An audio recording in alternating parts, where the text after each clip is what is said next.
The desert highway stretched endlessly under the merciless Arizona sun, shimmering waves of heat rising from the cracked asphalt like ghosts. Sarah Mitchell gripped her steering wheel tighter, her knuckles white against the worn leather as her old Honda struggled to maintain speed. The air conditioning had died somewhere around the Nevada border, and now sweat trickled down her spine, making her cotton dress cling uncomfortably to her skin. She was 3 hours from Phoenix, 200 miles from anywhere that mattered, when she saw the flashing lights in her rear-view mirror. Her heart sank.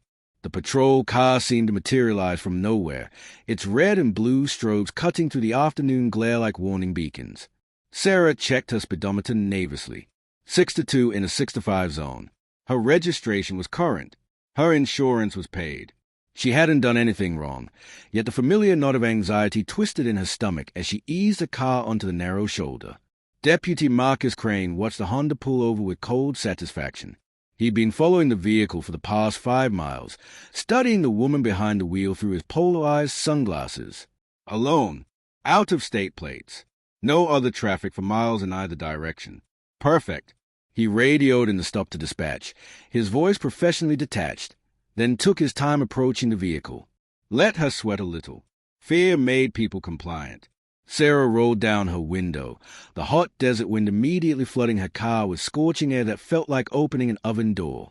She fumbled for her license and registration with trembling fingers, her mouth dry as sandpaper. Through her side mirror, she watched the officer approach with slow, deliberate steps. Something about his posture made her uneasy. There was a predatory quality to his movements, a confidence that went beyond professional authority. License and registration. Crane demanded without preamble, his hand resting casually on his service weapon. His mirrored sunglasses reflected Sarah's frightened face back at her, and she noticed how his jaw clenched rhythmically, like he was chewing on something bitter.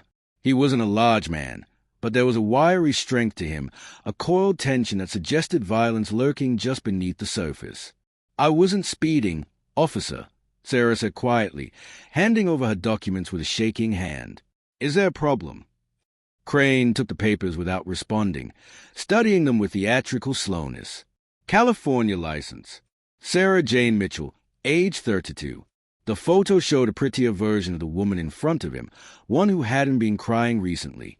He could see the red rings around her eyes, the way she kept glancing at the passenger seat where a bulging duffel bag sat like evidence of something desperate. Running away from something, Sarah, he asked, his tone shifting to something almost intimate, almost friendly. It was worse somehow than if he'd remained cold. That's a lot of luggage for a day trip. Sarah's breath caught. "I'm just driving through. Visiting family in Phoenix." "Family," Crane repeated, tasting the word like it was a lie. "Step out of the vehicle, please." "What? Why?" Panic crept into Sarah's voice. "I haven't done anything wrong." "Step out of the vehicle," Crane repeated, his hand now gripping his weapon openly. "Now." Sarah's legs felt like water as she opened the door and stepped onto the scorching asphalt. The heat hit her like a physical force, and for a moment, black spots danced at the edges of her vision. Crane guided her roughly to the back of her car, his fingers digging into her upper arm hard enough to leave bruises. She could smell his cologne mixed with sweat, could feel his breath on her neck as he positioned her against the trunk. "Hands on the vehicle," he ordered, and when she complied, he began what felt less like a pat-down and more like an assault. His hands lingered where they shouldn't, and Sarah felt tears of humiliation and terror streaming down her face. This wasn't happening. This couldn't be happening. But the empty highway stretched in both directions without a single car in sight, and the only witness was the indifferent sun beating down on them both. What Sarah didn't know, what Crane didn't know, was that they weren't alone. A quarter-mile back, pulled off behind a cluster of desert rocks that provided perfect concealment, sat a matte black Audi i8. The man behind the wheel watched the scene unfold through military-grade binoculars, his jaw set in a hard line that would have made anyone who knew him very nervous. Jason Statham had been tracking Deputy Marcus Crane for 3 days, following a trail of complaints that never made it past a desk sergeant, of women too scared to come forward, of a system that protected its own even when its own was rotten. Jason lowered the binoculars and started the engine. The Audi's motor purred to life with barely a whisper, 8 cylinders of German engineering responding to his touch like a weapon being loaded. He'd been hired by a lawyer in Los Angeles, a woman who'd finally gathered enough evidence to suggest that Crane wasn't just a bad cop. He was a predator in uniform. But evidence wasn't enough. The lawyer wanted Crane caught in the act, wanted testimony from a victim who couldn't be silenced or intimidated. She wanted justice, the kind that couldn't be buried in a file somewhere. Jason pulled onto the highway, the Audi's tires gripping the asphalt with perfect traction. His hands were steady on the wheel, his breathing controlled.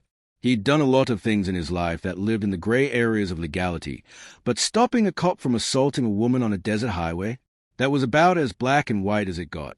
Back at Sarah's car, Crane was pulling her away from the Honda, his intentions written clearly in every movement. Sarah tried to scream, but fear had locked her throat shut, reducing her voice to a pathetic whimper.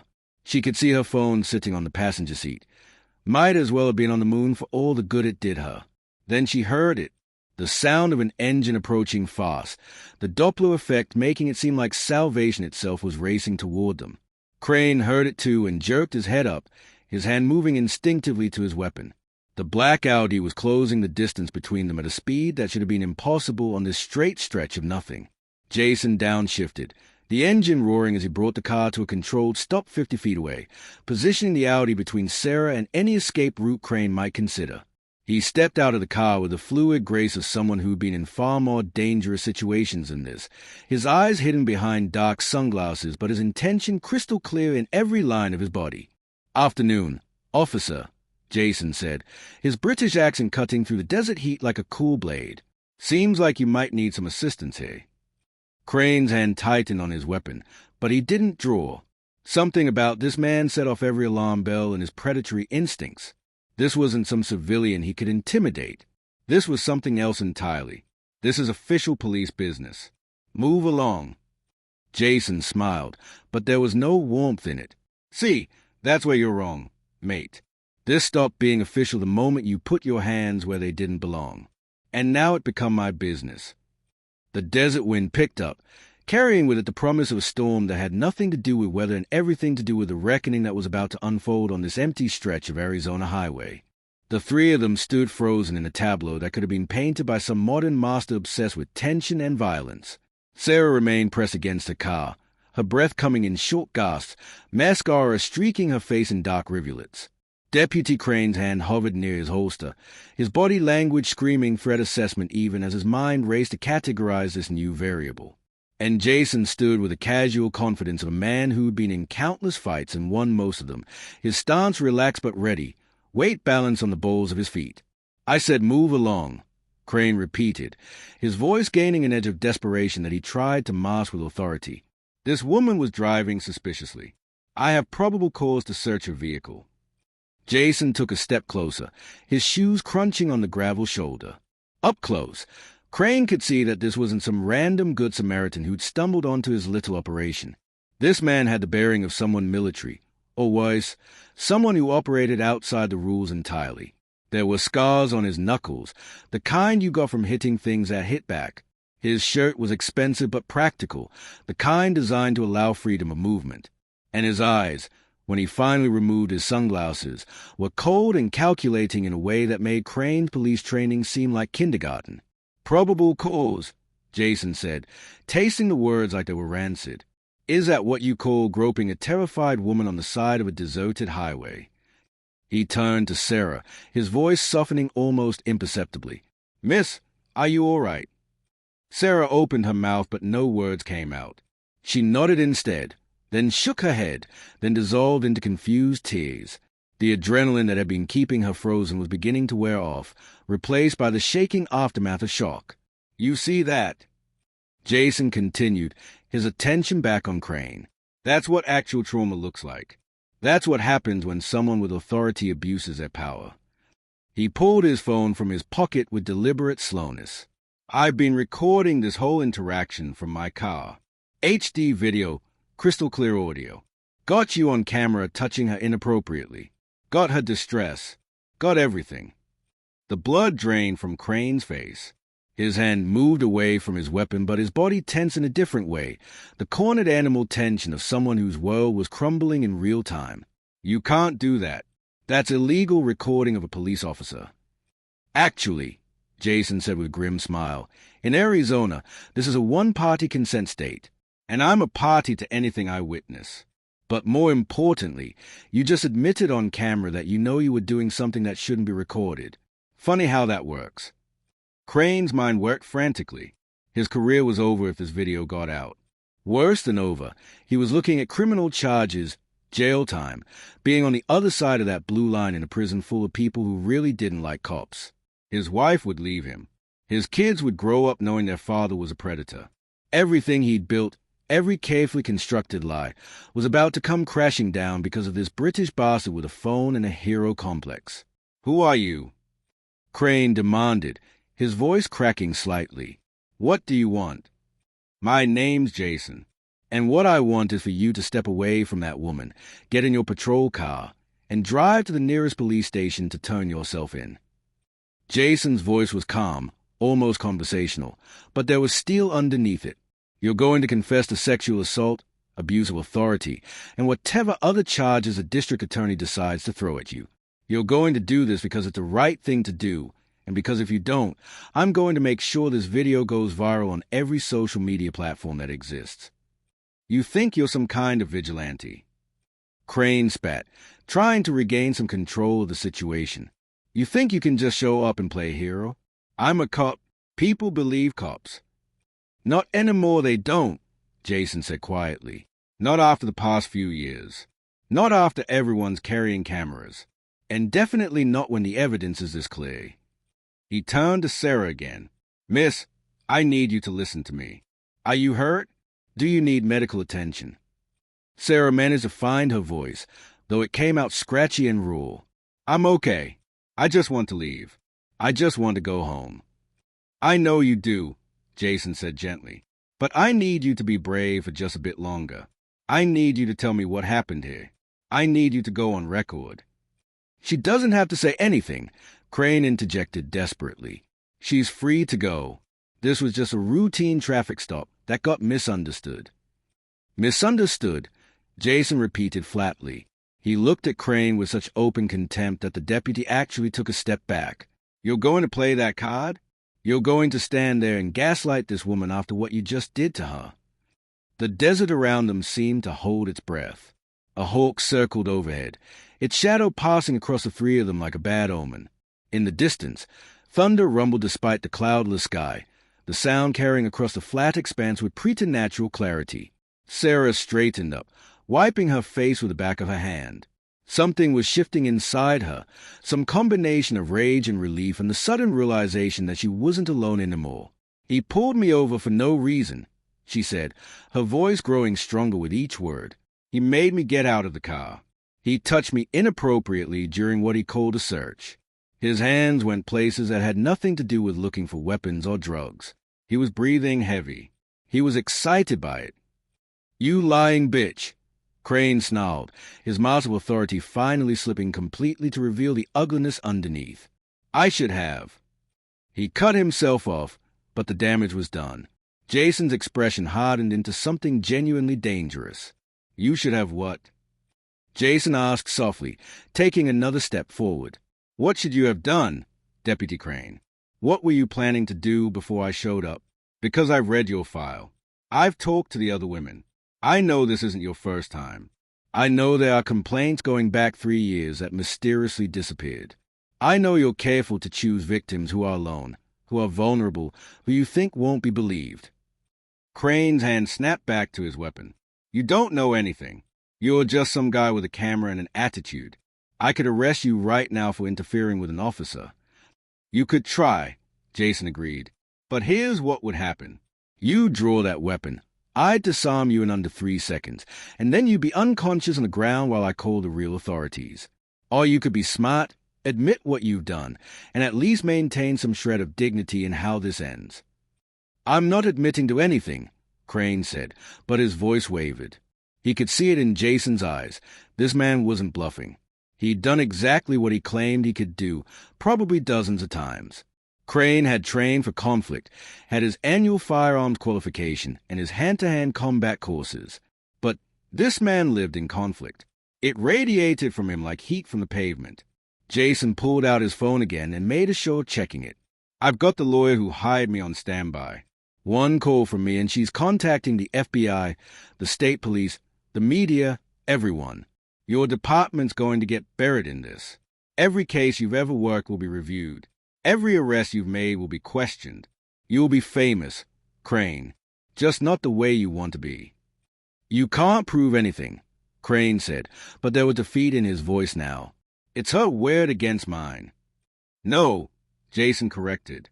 It's her word, my testimony as a witness, and video evidence against whatever lies you try to tell.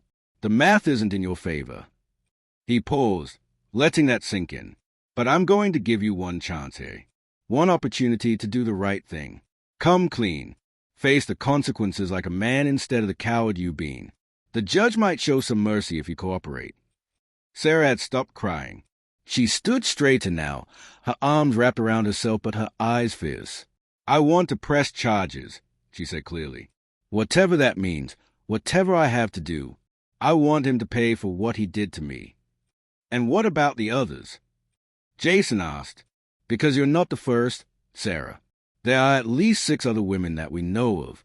Women who were too scared to come forward. Women who thought no one would believe them. Are you willing to be the one who finally stops him? Sarah looked at Crane, really looked at him, and saw him for what he was. Not the authority figure she'd been conditioned to respect and fear, but a small, pathetic man who'd use his badge as a weapon against the vulnerable. Yes, she said. I'll do whatever it takes. Crane's shoulders slumped. He could see his future stretching out before him, bleak and deserved. Part of him wanted to fight, to draw his weapon and solve this problem the permanent way. But he could see in Jason's posture that the man was waiting for exactly that, hoping for it almost. And Crane wasn't a fighter. He was a predator, and predators ran when confronted by something stronger. I want a lawyer, Crane said finally. If I'm going down, I'm doing it with representation. That's your right, Jason agreed. But the video still exists. Your career is still over, and those women are still going to get their day in court. He pulled out his phone and dialed a number. This is Jason Statham. I need you to send state police to my location immediately. Officer involved assault. Victim is safe. Suspect is in custody. He rattled off their GPS coordinates without breaking eye contact with Crane. The wait for the backup units felt like hours, but was probably less than 20 minutes. During that time, none of them moved. Jason kept himself positioned between Sarah and Crane, a human shield that radiated protective intent. Sarah sat on her car's hood, her initial shock giving way to a strange sort of calm. She'd been running from her problems, an abusive ex-boyfriend, a dead-end job, a life that felt like it was crushing her, and somehow this horrible experience was making her feel stronger than she had in years. When the state police cars finally appeared on the horizon, their sirens wailing across the desert like the cavalry arriving in an old western, Crane looked at Jason one last time. Why? He asked. Why do you care what happens to her or anyone else? What's it to you? Jason considered the question for a moment. Because someone has to, he said simply. Because power without accountability is tyranny. And because today I had the chance to stop something evil from happening, and I took it. That's all the reason I need. The state troopers took Crane into custody, listening to Jason's account with grim expressions. They'd heard rumors about Crane, had their own suspicions, but nothing concrete. Now they had everything they needed. Sarah gave her statement sitting in the back of Jason's Audi with the air conditioning running, her voice steady as she recounted every horrible detail. As the sun began to set, painting the desert in shades of orange and purple, Sarah turned to Jason. Thank you doesn't seem like enough, she said. You saved my life. You saved your own life by being strong enough to speak up, Jason replied. I just made sure you had the chance. He handed her a business card. That lawyer I mentioned, she specializes in cases like this. She'll make sure Crane pay for what is done to you and the others. Call her when you're ready. Sarah took the card with trembling fingers. What happens now? Jason smiled, and this time there was genuine warmth in it. Now you drive to Phoenix. You visit your family. You start healing. And you remember that what happened today wasn't your fault, and that standing up to your attacker was the bravest thing you could have done. As Sarah drove away, her tail lights disappearing into the dusk. Jason stood by his car and watched the state police finish processing the scene. Deputy Marcus Crane sat handcuffed in the back of a patrol car, his career and freedom both gone, facing a future that would be shaped by the choices he'd made and the justice he'd tried so hard to escape. And on a lonely desert highway in Arizona, one small battle in a much larger war had been won. 3 days later, Jason sat in a nondescript office building in downtown Phoenix, watching through one-way glass as Detective Maria Gonzalez interviewed Sarah Mitchell for the third time. The room was sterile and cold, designed to be forgettable, but Sarah no longer looked like the frightened woman he'd encountered on the highway. She sat upright in her chair, her voice clear and unwavering as she walked the detective through every detail of her encounter with Deputy Crane. "He told me to step out of the vehicle," Sarah repeated, her hands folded calmly on the metal table. "There was no reason for it. I wasn't speeding, I wasn't swerving. He just wanted me out of the car so he could intimidate me." Detective Gonzalez nodded, making notes on her tablet. She was a 20-year veteran of the force, a woman who'd fought her own battles with departmental sexism and institutional resistance. Cases like this made her sick. Cops who betrayed the badge, who turned their authority into a weapon against the people they were sworn to protect. And when he conducted the search, where exactly did his hands go? Sarah described it clinically, without emotion, treating it like a medical report rather than a trauma. Jason recognized the coping mechanism. He'd seen it in soldiers after combat, in victims of violence who needed to compartmentalize to function. She was dissociating from the memory to get through it, which was both impressive and heartbreaking. The lawyer who'd hired Jason, Catherine Walsh, sat beside him, watching with keen interest. She was 50-ish, with steel-gray hair and the kind of intense focus that came from decades of fighting losing battles until suddenly she started winning them. "She's perfect," Catherine murmured. "Credible, consistent, sympathetic. A jury would believe her in a heartbeat." "Will it go to a jury?" Jason asked. "Or will Crane take a deal?" "Depends on how many others come forward," Catherine replied. She pulled up a file on her laptop, scrolling through pages of documentation. "Since Crane's arrest, we've had 11 more women contact our office. 11. All with similar stories: isolated traffic stops, inappropriate searches, threats of arrest if they complained. He had a whole system worked out." Jason felt his jaw tighten. How did he get away with it for so long? "The usual way," Catherine said bitterly. "His complaints went to his sergeant, who happens to be his brother-in-law. They got filed away, marked as misunderstandings or false accusations. The department protected him because admitting they had a predator in uniform would have opened them up to lawsuits. It was easier to silence the victims and fire one cop." "Until now," Jason said. "Until now," Catherine agreed. "But this is bigger than just Crane. The department knew. His supervisors knew. They are all complicit. And I intend to prove it." Through the glass, Detective Gonzalez was wrapping up the interview. She stood and shook Sarah's hand, the gesture formal but warm. Sarah looked exhausted, dark circles under her eyes suggesting that sleep had been elusive despite her apparent composure. As she left the interview room, Jason stood to meet her in the hallway. "How are you holding up?"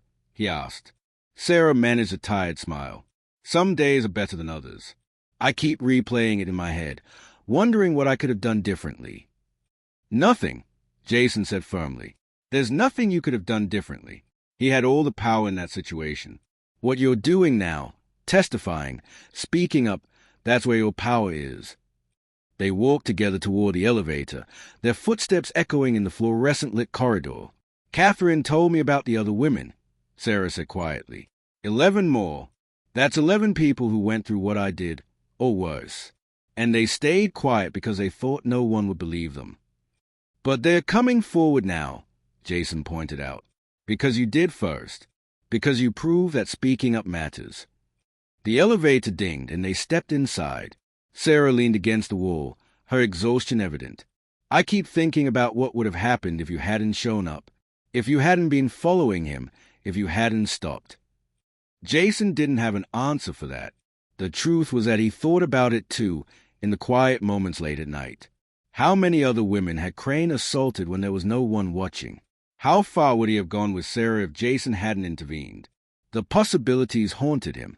Back in Catherine's office, the lawyer was on the phone, her voice sharp and professional. "I don't care what the mayor says. This isn't going away. You have a systemic problem in that department, and I have 12 victims willing to testify to it. Either you cooperate with the investigation, or I go public with everything." She listened for a moment, her expression hardening. "Then I'll see you in court." She hung up and looked at Jason. The department's going to fight this. They are circling the wagons, claiming Crane was a lone wolf, that there's no institutional problem. They are offering him a deal if he agrees to take full responsibility and not implicate anyone else. Will he take it? Jason asked. Probably, Catherine admitted. Is looking at 20 years if this goes to trial. They'll offer him 5 with good behavior if he pleads out quietly. It's a travesty, but that's how the system works.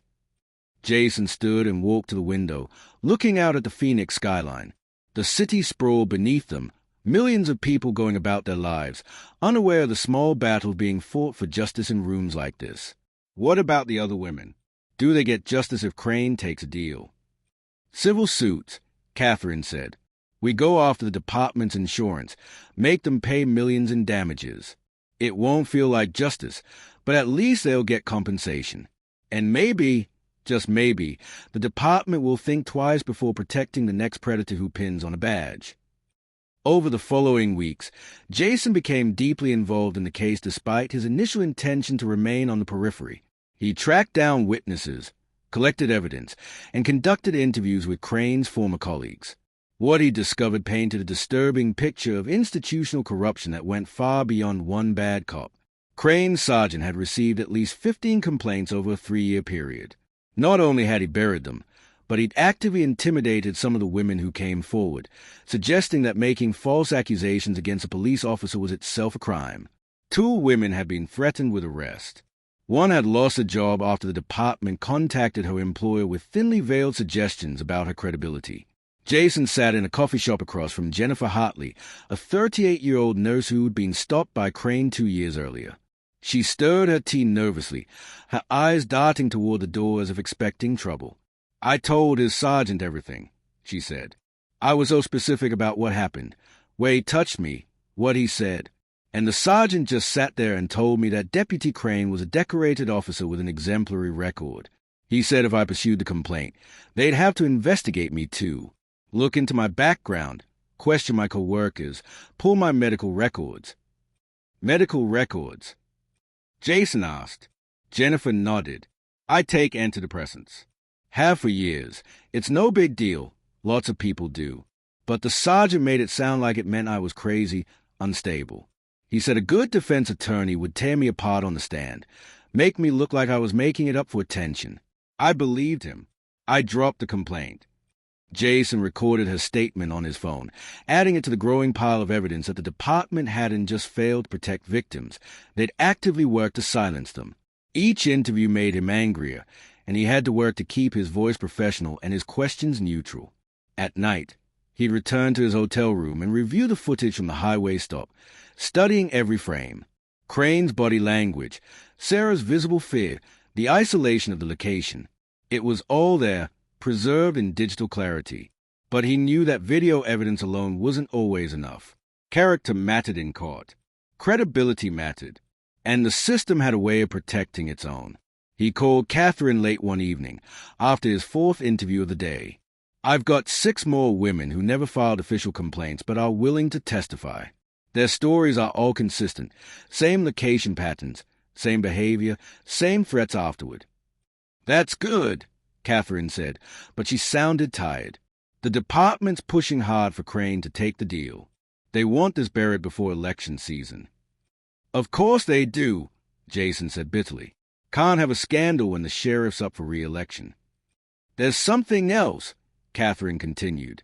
I got a call today from an anonymous source inside the department. Claims there are other cops doing the same thing, that Crane wasn't unique. They want to meet, but they are scared. Jason felt a chill run down his spine. How many others? They wouldn't say, but they implied it's more than 1 or 2. Jason, this might be bigger than we thought. He stared at the ceiling of his hotel room, processing this new information. What had started as a case about one corrupt cop was potentially exploding into something much larger. "Set up the meeting," he said. "I'll be there." 2 days later, Jason sat in a parking garage at midnight, waiting for the anonymous source.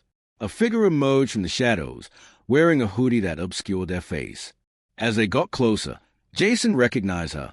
Officer Lisa Chen, a 10-year veteran he'd seen in department photos. "I could lose my job for this," she said without preamble, sliding into the passenger seat of his car. "Worse than that, I could lose my life. You don't understand what you're dealing with." "Then explain it to me," Jason said. Chen took a deep breath. "There are 5 cops in the department who operate the same way Crane did. They cover for each other, share information about which women to target. They call it the rotation. They've been doing it for years." Jason felt sick, and the department knows. The higher-ups, some of them do. Others just look the other way. It's easier than dealing with it. But there are some of us who want this stopped. We join to help people, not to watch our colleagues prey on them. She handed him a flash drive. That's everything I could gather without raising suspicion. Complaint records that were supposed to be destroyed. Internal memos. Emails between supervisors discussing damage control. Use it to bury them all. Jason took the drive, feeling its weight like a responsibility. "Why me? Why not go to the FBI yourself?" "Because they are cops," Chen said simply. "They have connections, friends in high places. You're an outsider. You don't have anything to lose except your life, and something tells me you're not afraid of that." She left as quickly as she'd arrived, disappearing back into the darkness of the parking garage. Jason sat there for a long time, the flash drive in his hand, contemplating the scope of what he'd uncovered. This wasn't just about justice for Sarah Mitchell anymore. It was about dismantling a culture of corruption that had infected an entire department. The next morning, he met with Catherine and handed her the drive. She plugged it into her laptop, her expression growing darker with each file she opened. "This is explosive," she whispered. "This could bring down half a department." "Good," Jason said. "Let it burn." The courthouse steps were packed with protesters, journalists, and curious onlookers, all there to witness what had become the trial of the decade. News vans lined the street, their satellite dishes pointed skyward like metallic flowers seeking sun.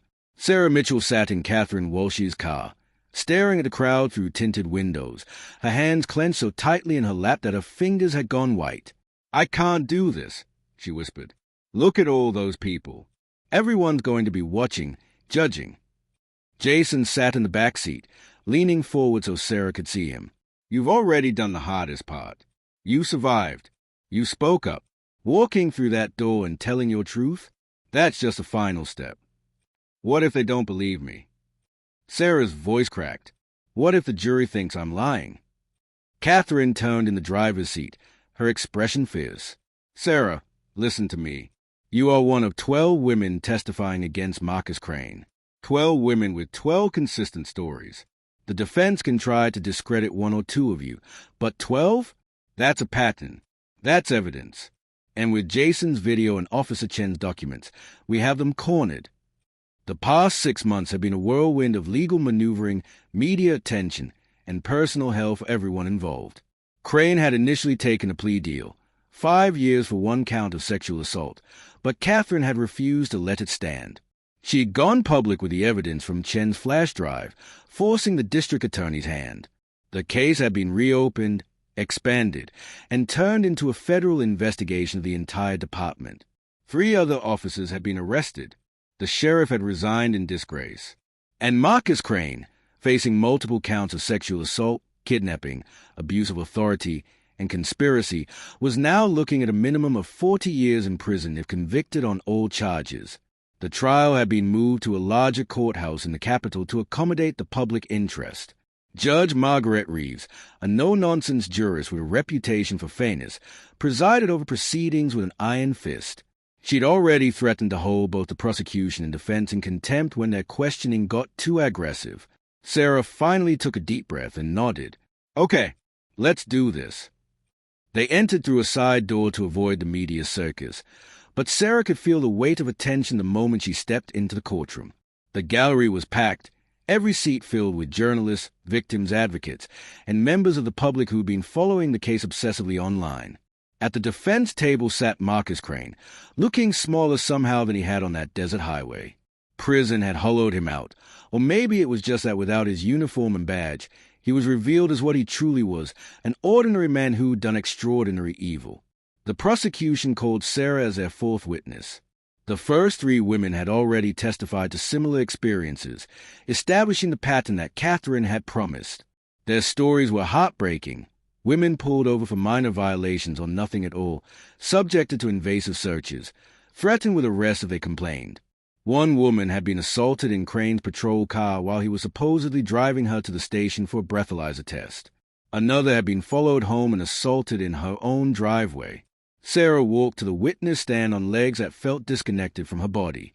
The bailiff swore her in, and she placed a hand on the Bible, making a promise to tell the truth that she intended to keep no matter how much it hurt. The prosecutor, a young black woman named Diana Foster, with sharp eyes and sharper instincts, approached with a gentle smile. "Ms. Mitchell, can you tell us in your own words what happened on the afternoon of April 15th? Sarah's voice started soft but grew stronger as she spoke.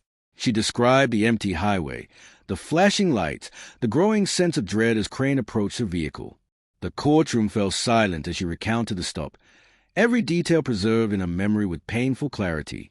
When she reached the part about Crane's hands during the search, several jurors shifted uncomfortably in their seats.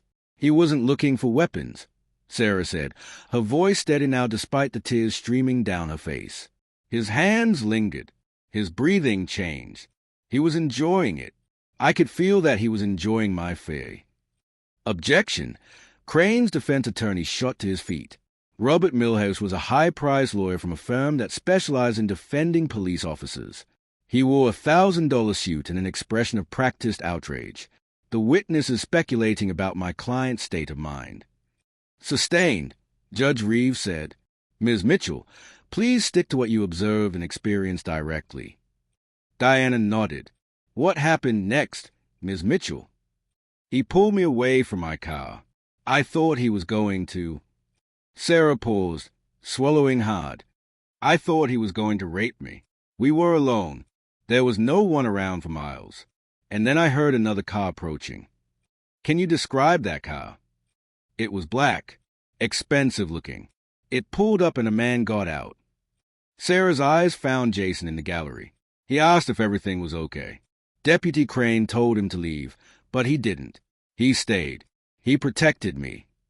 Diana introduced Jason's video into evidence, and the courtroom watched on a large screen as the highway stop unfolded from a different angle.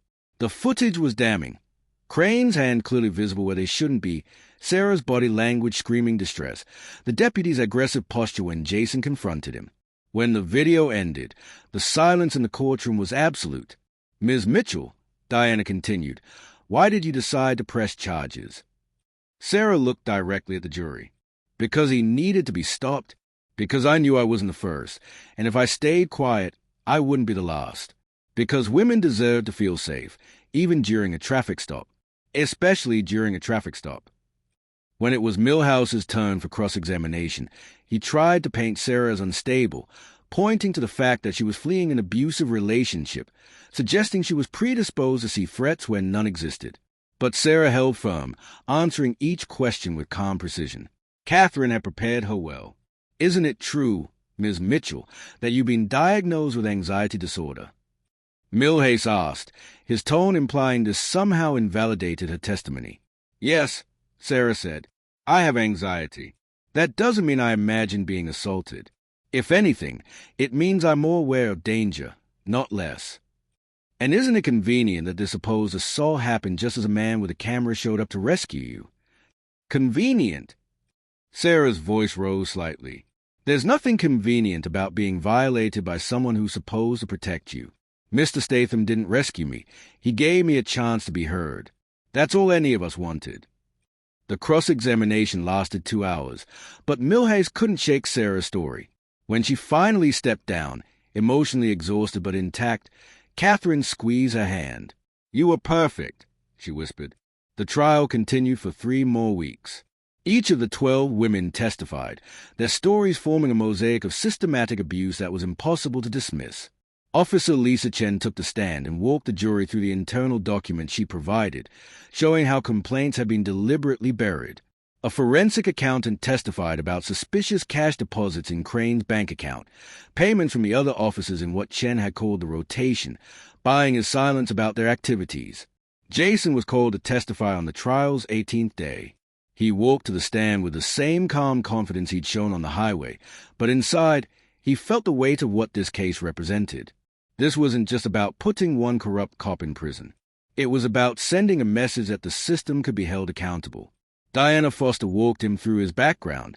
Former British Special Forces, now working as a private investigator specializing in cases of police misconduct. She established his credibility, then moved to the day in question. Mr. Statham, why were you following Deputy Crane that day? I'd been hired by Ms. Walsh to investigate allegations against Deputy Crane, Jason explained. There were multiple complaints that had never been properly investigated. My job was to document his behavior during traffic stops. And what did you observe on April 15th? Jason described the stop in clinical detail, his training evident in how he noted specifics, the time, the location, the lack of other vehicles, Crane's approach to the vehicle, his body language during the search. When Diana played his video again, Jason provided commentary, pointing out specific moments that demonstrated Crane's intent. Right here, Jason said, as the video showed Crane's hand moving inappropriately during the search. You can see the deliberate nature of the contact. This isn't a professional search. This is assault. Milhouse's cross-examination was aggressive. He questioned Jason's credentials, his motives, his relationship with Catherine Walsh. He tried to suggest that Jason had staged the encounter, that he'd somehow orchestrated the entire event for publicity or profit. Isn't it true, Mr. Statham, that you made quite a bit of money from this case?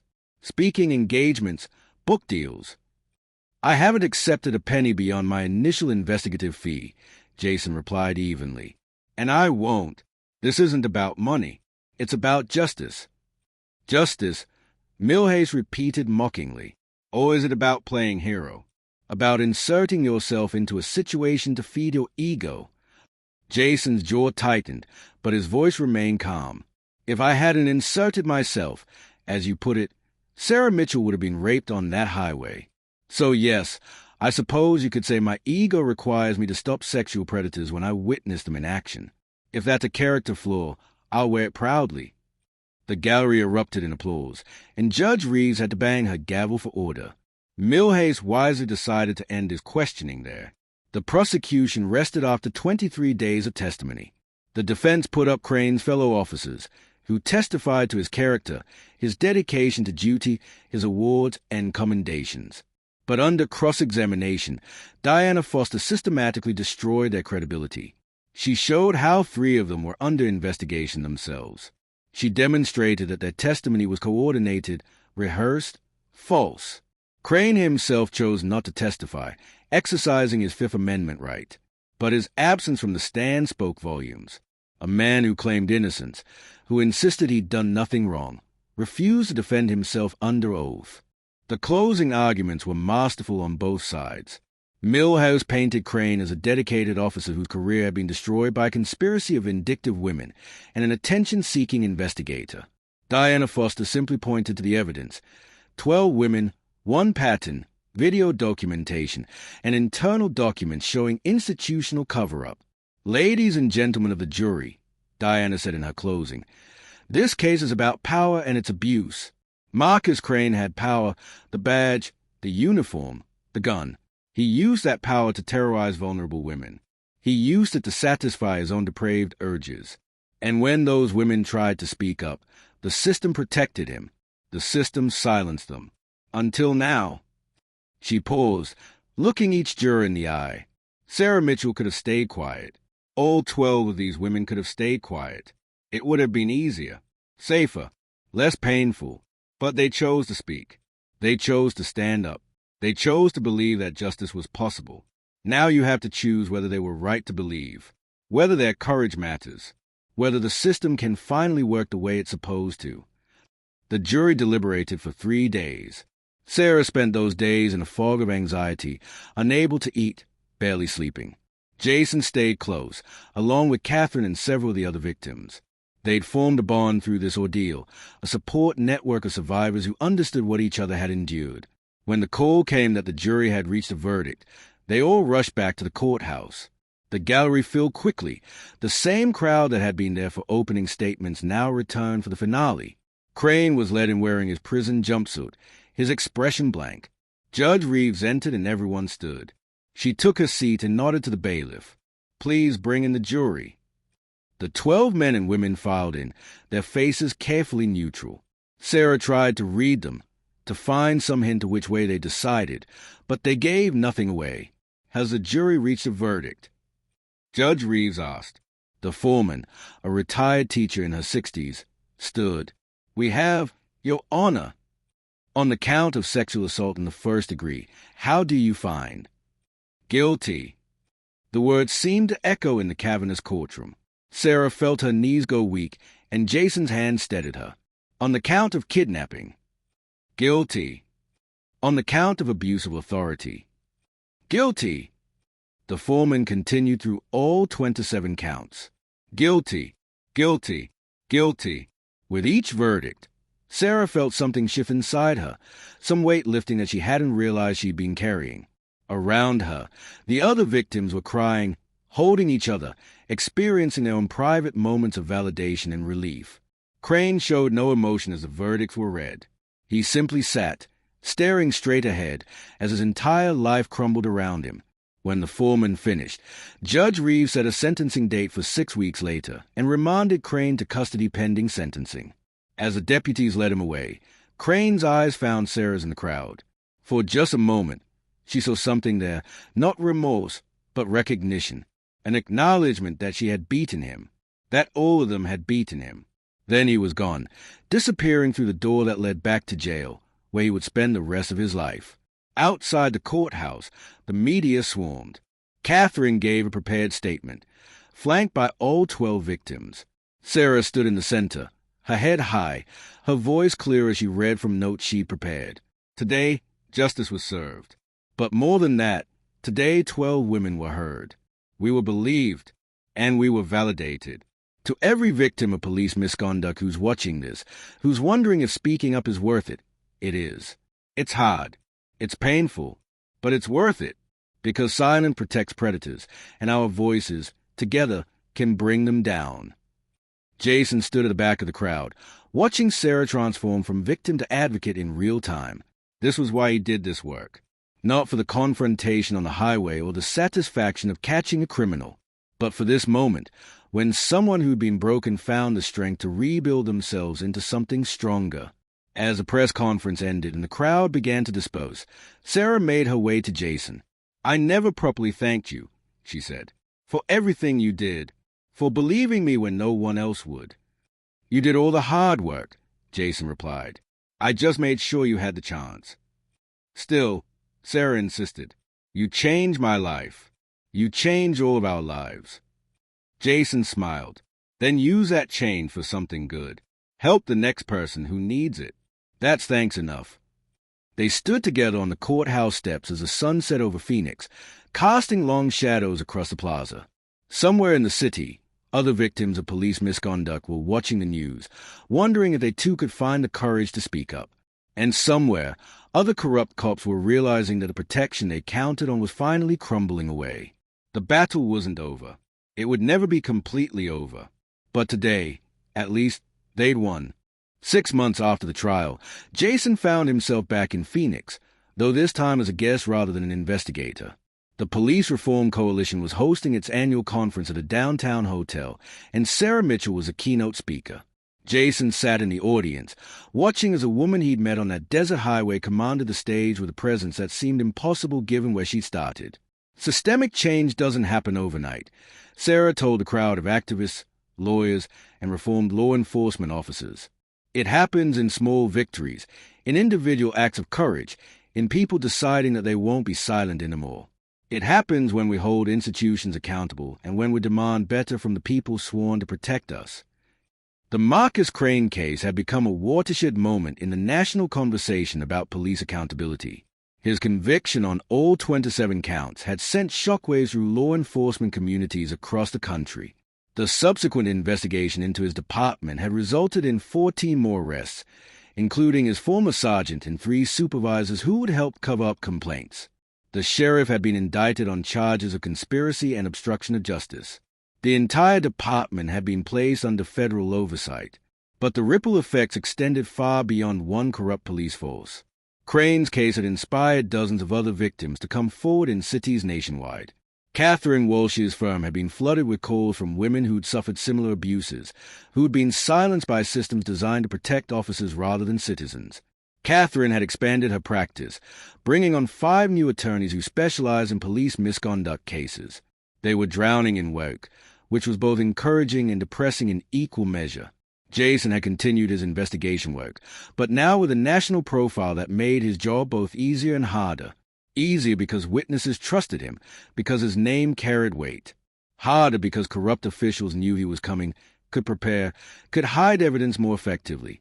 He'd worked 12 cases in 6 months, each one uncovering similar patterns of abuse and institutional cover-up. It was exhausting work, but necessary. After Sarah's speech, Jason met her in a small conference room away from the crowds. She'd cut her hair short, a symbolic gesture of renewal, and she looked healthier than he'd ever seen her. The trauma hadn't disappeared. It never really did, but she'd learned to carry it differently. "You didn't have to come all this way," Sarah said, hugging him warmly.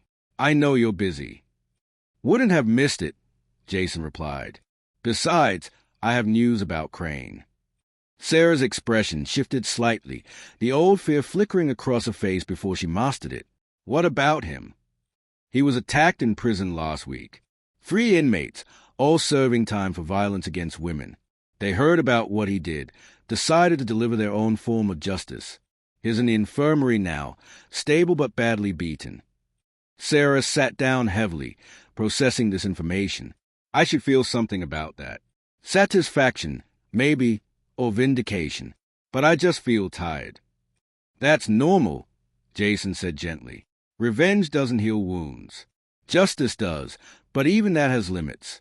What matters is that he can't hurt anyone else." "Have you heard about the others?" Sarah asked. "The cops who were arrested with him?" Jason nodded. "Trials are scheduled to start next month. Catherine thinks they'll all plead out. The evidence is too strong, and after Crane's conviction, none of them want to risk going to trial. They'll serve reduced sentences in exchange for testimony about the department's role in covering everything up. So the people at the top might actually face consequences," Sarah said. "It wasn't quite a question." "They will," Jason confirmed. "The federal investigation has been thorough. They are not just looking at Crane and his crew. They're auditing every complaint filed in that department for the past decade. Every case that was dismissed or buried. They've already overturned 3 criminal convictions that they believe were tainted by misconduct." Sarah stood and walked to the window, looking out at the Phoenix skyline. "Sometimes I wonder if anything really changes. We put these men in prison. We reform one department, but there are thousands of police departments across the country. How many more Marcus Cranes are out there, still wearing badges?" "Too many," Jason admitted. "But that's why the work matters.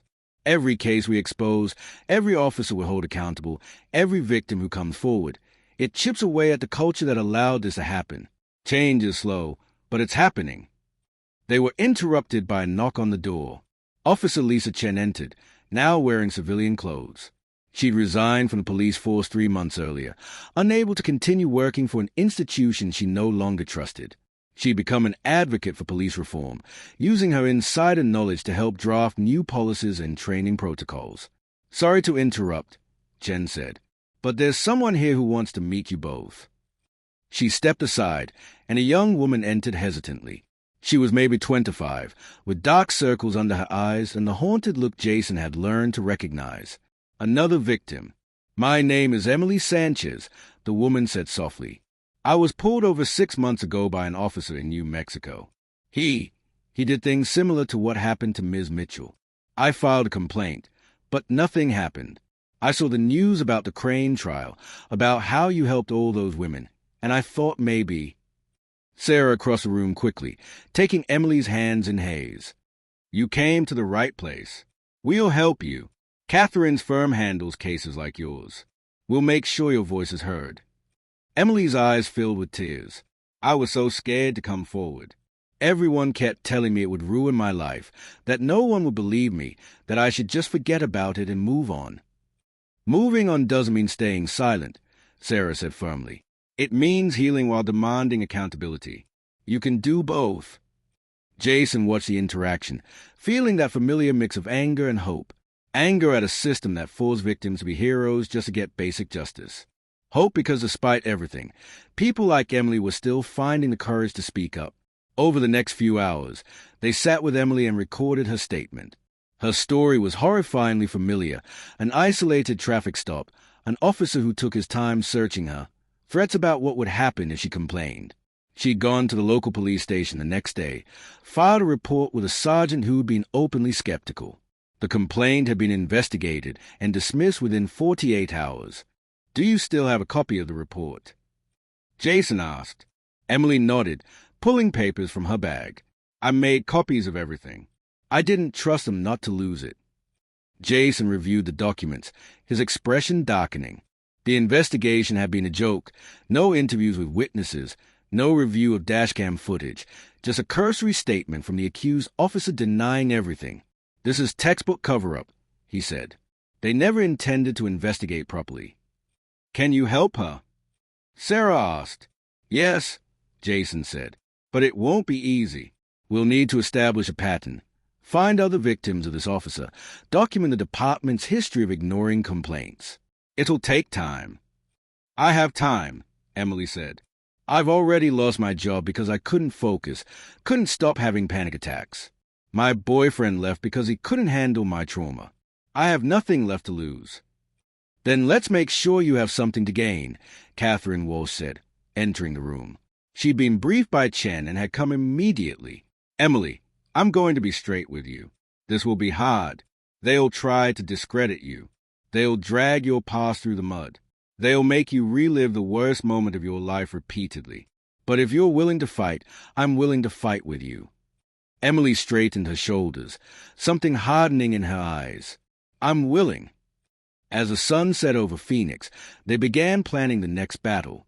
Jason would travel to New Mexico to begin the investigation. Catherine would file the initial complaints and start building the legal case. Sarah would provide support and advocacy, using her own experience to help Emily navigate the emotional minefield ahead. And Chen would reach out to her contacts in law enforcement, looking for allies who might help expose the truth. Later that night, Jason sat alone in his hotel room, reviewing footage from Emily's case that she'd managed to obtain through a public record request. The dashcam video showed the traffic stop, though conveniently, the audio had malfunctioned at the critical moment. Still, the body language was damning. The officer's casual aggression, Emily's visible distress, the length of time the stop took for what should have been a simple warning. His phone rang. It was an unknown number, but Jason answered anyway. Hello. Mr. Statham? My name is Detective Robert Torres. I'm with Internal Affairs for the New Mexico State Police. I heard you might be looking into one of our officers. Jason's guard went up immediately. That depends. Are you calling to threaten me or help me? There was a pause, then a tired laugh. Help? Believe it or not. I've been trying to build a case against Officer Mitchell. That's the officer who assaulted Emily Sanchez, for 2 years. Every time I get close, the complaint mysteriously disappears or the victim suddenly refuses to cooperate. I think you know how that works. I do, Jason said. What are you offering? Information, documentation, testimony, if it comes to that. I'm tired of watching bad cops make the rest of us look like criminals. I became a cop to help people, not to cover for predators. Why should I trust you? Because I'm risking my career by making this call, Torres said. Because if my department finds out I'm talking to you, I'll be driven out or worse. But I can't stay silent anymore. Emily Sanchez is the 4th woman I know who's been assaulted by Officer Mitchell. The 4th. And each time, the system protected him instead of them. Jason made a decision. Meet me tomorrow. Bring everything you have. And Detective Torres? If this is a setup, if you're trying to interfere with our investigation, you'll regret it. It's not a setup, Torres said quietly. It's a lifeline. For those women and for what's left of my conscience. They arranged a meeting location, and Jason hung up feeling cautiously optimistic. Maybe this case would be different. Maybe they'd found an ally inside the system instead of having to fight it entirely from the outside. The next morning, Jason met Torres at a diner 50 miles outside of Albuquerque. The detective was in his 40s, with a weathered look of someone who'd seen too much and was tired of pretending it didn't bother him. He slid a thick folder across the table. For victims that I know of, Torres said, probably more who never came forward. All the same pattern, isolated stops, inappropriate searches, threats if they complain. I've documented everything I could without tipping off my superiors. Jason flipped through the file. It was meticulous. Dates, times, locations, copies of complaint forms that had been dismissed, even photos of injuries that victims had reported. This is solid work. Why hasn't anything happened? Because Mitchell's father is a retired chief of police. Because the department doesn't want the publicity. Because it's easy to call these women liars and to admit we have a problem.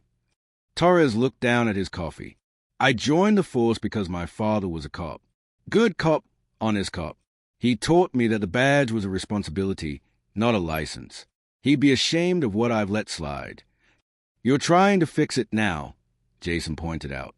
Maybe, Torres said. Or maybe I'm just trying to salvage my own conscience. Either way, you can use what's in that file. And I'll testify if needed, though it'll probably be the last thing I do as a police officer. Jason extended his hand. Then let's make it count. Over the following months, they built an airtight case against Officer Mitchell. 4 women came forward publicly, their stories corroborated by Torres's documentation and Jason's investigation. The New Mexico State Police initially tried to stonewall, but Catherine threatened to take the case to federal authorities and the media simultaneously. Faced with the prospect of another scandal like the Crane case becoming national news, they finally agreed to a proper investigation. Officer Mitchell was arrested 8 months after Emily Sanchez had first filed her complaint. Unlike Crane, he took a plea deal immediately, admitting to multiple counts of sexual assault in exchange for a reduced sentence. It wasn't the complete victory they'd hoped for, but it was justice nonetheless. Sarah flew out for the sentencing hearing, standing with Emily as a judge handed down 15 years in prison. Afterward, they all gathered at the same diner where Jason had first met Torres. The detective had indeed been driven out of the force, pressured to retire early after his cooperation with the investigation became known. But he seemed lighter somehow, unburdened. I start work next week as an investigator for Catherine's firm, Torres told them. Turns out there's good money in catching bad cops. And satisfaction, Jason added. Don't forget the satisfaction. Emily smiled, her first real smile in months. Thank you, all of you. I don't know if I'll ever really be okay, but at least I know it wasn't my fault. At least I know he can't hurt anyone else. That's not nothing, Sarah said. That's everything. As they sat together, sharing stories and finding strength in their collective experience, Jason reflected on how far they'd all come. Sarah had transformed from a terrified victim into a powerful advocate. Emily was beginning her own journey toward healing. Torres had sacrificed his career for his principles. And Catherine's firm was dismantling the systems that protected predators one case at a time. The work would never be finished. There would always be another Marcus Crane, another Officer Mitchell, another corrupt department that needed to be held accountable. But Jason had learned something important through all of this. Justice wasn't just about punishment. It was about validation. It was about showing victims that their voices mattered, that their pain was real, that the system could work if enough people refused to let it fail.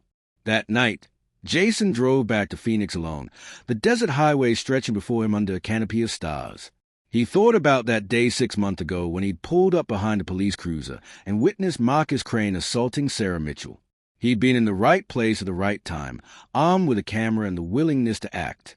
But the real heroes weren't people like him who intervened. They were people like Sarah and Emily, who found the courage to speak up despite everything arrayed against them. They were people like Lisa Chen and Robert Torres, who chose integrity over loyalty to a corrupt system.